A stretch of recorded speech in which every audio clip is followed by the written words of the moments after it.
sebagai bimbingan yang lurus untuk memberi peringatan pada orang yang tidak beriman dan memberikan kabar gembira pada orang-orang mukmin yang mengerjakan amal soleh, bahwa untuk mereka ada balasan yang terbaik.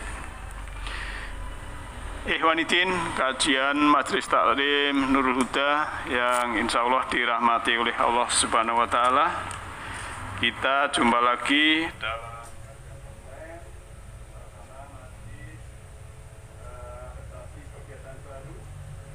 namun kita harus selalu bersyukur, menghargai pemberian Allah Subhanahu wa Ta'ala, bahwa pada malam hari ini kita masih diberi kesehatan, kesempatan, kenyamanan, kedamaian, sehingga kita bisa menikmati hidup ini dengan sejahtera. Ikhwanuddin yang berbahagia, kita masih mengaji tentang tema yang berhubungan dengan manusia, misi, visi, dan tujuan Allah menciptakan manusia ini. Kita harus tahu misi dan visi kita diciptakan ini. Dan Al-Quran adalah pedoman dan petunjuk bagi manusia yang mau mendapatkan keridhaan Allah Subhanahu wa Ta'ala dan yang mengharapkan keselamatan serta kesejahteraan di dunia maupun di akhirat. Nah, Allah juga berfirman dalam surah 81 ayat 27-28, in huwa ila dzikrul lil alamin liman syaa minkum ayyastaqim, yang artinya kurang lebih bahwa Al-Quran itu tiada lain hanyalah peringatan bagi semesta alam termasuk manusia, yaitu bagi siapa di antara kamu yang mau menempuh jalan yang lurus, yang istilahnya di sini ayyastaqim, yang istiqomah, yang ingin jalan yang lurus. Dia akan menjadikan Al-Quran itu sebagai peringatan dan petunjuk. Nah, ikhwanuddin yang berbahagia, bahwa kita selaku manusia dilahirkan ke muka bumi bukanlah istilahnya kehendak diri kita sendiri, namun memang Allah sudah menetapkan bahwa kita harus berada di planet bumi ini karena memang itu sudah kehendak Allah Subhanahu wa Ta'ala. Maka kita harus menerima dan bersyukur kita jadikan manusia yang diberi fasilitas apapun di muka bumi ini atau di planet bumi ini. Ikhwanuddin yang berbahagia, dalam surah 10, surah Yunus ayat 3 dan 4, kalau kita membacanya, a'udzubillahi minasyaitonirrajim, inna rabbakumullahu alladzi khalaqas samawati wal ard fi sittati ayyam. Sesungguhnya Rabb kamu sekalian, Tuhan kamu sekalian adalah Allah yang telah menciptakan samawat dan bumi dalam 6 masa. Sumastawa alal ars, kemudian beliau bersemayam di atas ars. Yudabbirul amro ma min syafi'in illa min ba'di idnihi dzalikumullahu rabbukum fa'buduhu afala tadzakkarun. Nah, jadi Allah ini untuk mengatur segala urusan. Tiada seorang pun yang akan memberi syafaat kecuali sudah ada izinnya. Pertolongan di dunia, sering saya sampaikan bahwa pertolongan dari orang lain itu di dunia ini harus dengan izin Allah. Tapi kalau syafaat di akhirat memang itu khusus dari Allah Subhanahu wa Ta'ala. Zat yang demikian itulah Allah, Tuhan kamu, maka sembahlah Dia. Maka apakah kamu tidak mengambil pelajaran? Ini yang surah 10 ayat 3. Kemudian ayat 4-nya, ilaihi marji'ukum jami'a, hanya kepadanya lah kamu semuanya akan kembali. Ya, kita semua akan kembali. Wa'daullahil haq, dan janji Allah itu adalah hak, benar, logis. Innahu yabda'ul khalqa summa yu'iduhu. Nah, Dia Allah sungguhnya menciptakan makhluk pada permulaannya, kemudian mengulanginya lagi atau menghidupkan kembali sesudah nanti hari berbangkit, yaitu liyajzi, ya, liyajziyal ladzina amanu wa amilus solihati bil qisti. Dan Allah ini akan memberi pembalasan kepada orang-orang yang beriman yang mengerjakan amal soleh dengan qisti, dengan adil. Walladzina kafaru lahum syarabum min hamimim wa adzabun alimum bima kanu yakfurun. Kemudian untuk orang-orang yang kafir disediakan minuman air yang panas dan azab yang pedih disebabkan kekafiran mereka. Nah, ikhwanidin yang berbahagia, kalau kita melihat dua ayat ini, memang sungguhnya Allah sudah memberikan apapun yang kita perlukan di kehidupan planet bumi ini. Sebagaimana kalau kita melihat dalam lanjutan surat 10 ayat 31 kan Allah sudah bertanya, siapakah yang memberi rezeki kepadamu dari samawat dan bumi? Ataukah siapakah yang kuasa menciptakan pendengaran dan penglihatan? Dan siapakah yang mengeluarkan yang hidup dari yang mati dan mengeluarkan yang mati dari yang hidup? Dan siapakah yang mengatur segala urusan? Maka mereka akan menjawab, Allah. Maka katakanlah, mengapa kamu tidak bertakwa?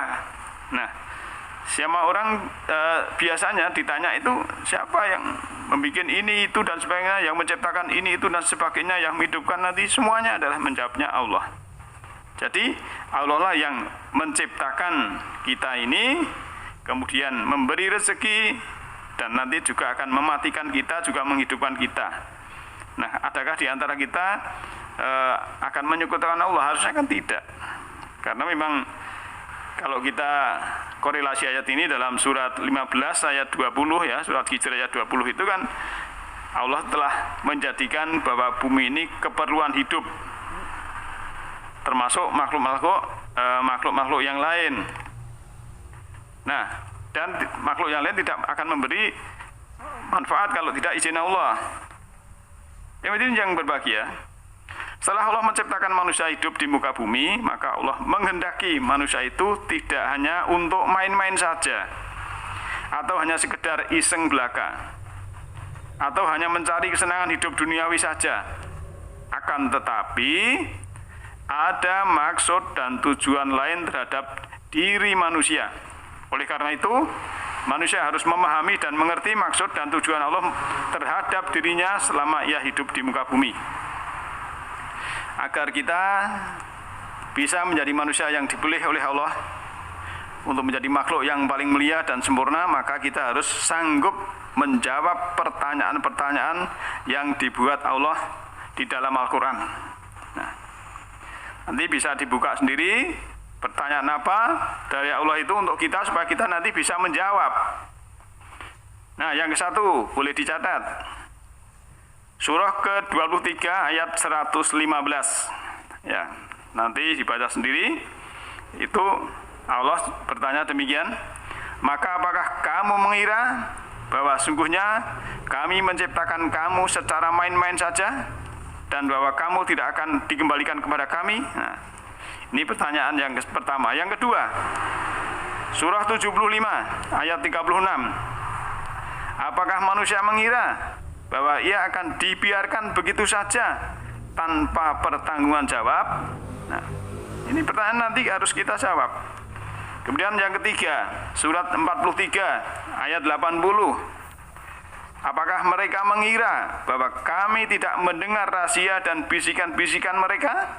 Sebenarnya kami mendengar, dan utusan-utusan atau dalam kurung malaikat-malaikat kami selalu mencatat di sisi mereka atau merekam perbuatan dan perkataan mereka. Ya, ini yang berbahagia. Kemudian pertanyaan Allah yang keempat adalah surat 29 ayat 2, 3, dan 4. Al-Ankabut ayat 2, 3, dan 4. Apakah manusia itu mengira bahwa mereka dibiarkan saja mengatakan, kami telah beriman, sedang mereka tidak diuji lagi. Dan sesungguhnya kami telah menguji orang-orang yang sebelum mereka, maka sesungguhnya Allah mengetahui orang-orang yang benar keimanannya, benar ketakwaannya, dan sesungguhnya Dia mengetahui orang-orang yang dusta. Ataukah orang-orang yang mengerjakan kejahatan itu mengira bahwa mereka akan luput dari azab kami? Apalah buruk apa yang mereka tetapkan itu. Nah, kita lanjut yang kelima. Surah 9, Surah At-Taubah ayat 16. Apakah kamu mengira bahwa kamu akan dibiarkan begitu saja, sedang Allah belum mengetahui dalam kenyataan orang-orang yang berjihad di antara kamu dan tidak mengambil menjadi teman yang setia selain Allah, Rasulnya, dan orang-orang yang beriman. Dan Allah Maha mengetahui apa yang kamu kerjakan. Jadi di sini kita harus nanti akan menjawab pertanyaan-pertanyaan dari Allah itu, ya. Apa yang kita kira itu apakah benar? Kan begitu. Jadi beberapa ayat tadi, nah, maka saya tambahi satu ayat lagi.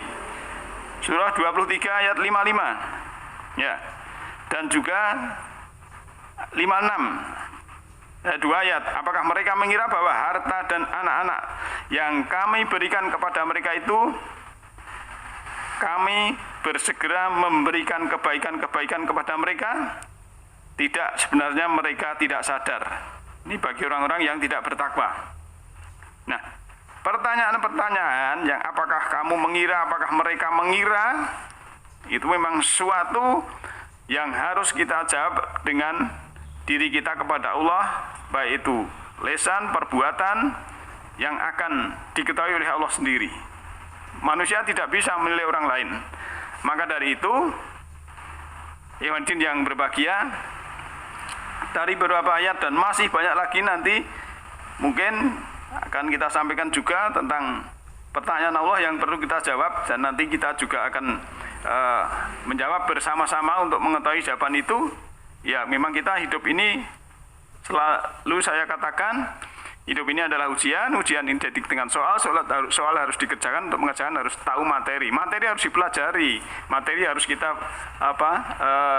istilahnya di murojaah, baik itu yang berhubungan dengan mikrokosmos, makrokosmos, kemudian ayat-ayat kauniyah, ayat qauliyah, yang tersirat maupun yang tersurat.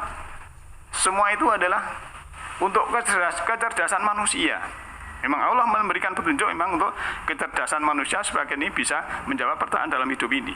Dan kita akan menjadi manusia yang nanti dibangkitkan bisa lulus menjadi manusia yang sempurna. Kalau tidak lulus, di dalam ayat lain disebutkan menjadi batu atau besi, diberi roh, ada yang menjadi kera dan sebagainya. Itulah, mudah-mudahan kita diberi kekuatan oleh Allah Subhanahu wa Ta'ala untuk mengerti dan mempelajari ayat-ayatnya, dan kita bisa menjawab dengan pertanyaan yang harus kita lakukan dalam kehidupan ini. Karena memang Allah sebenarnya Maha Adil, Allah tidak mengingkari janji, Allah Maha Pengasih, Maha Penyayang. Maka dari itu mudah-mudahan kita diberi usia yang bermanfaat dan diridhoi oleh Allah Subhanahu wa Ta'ala. Demikian malam ini, lain kali bisa kita sambung lagi.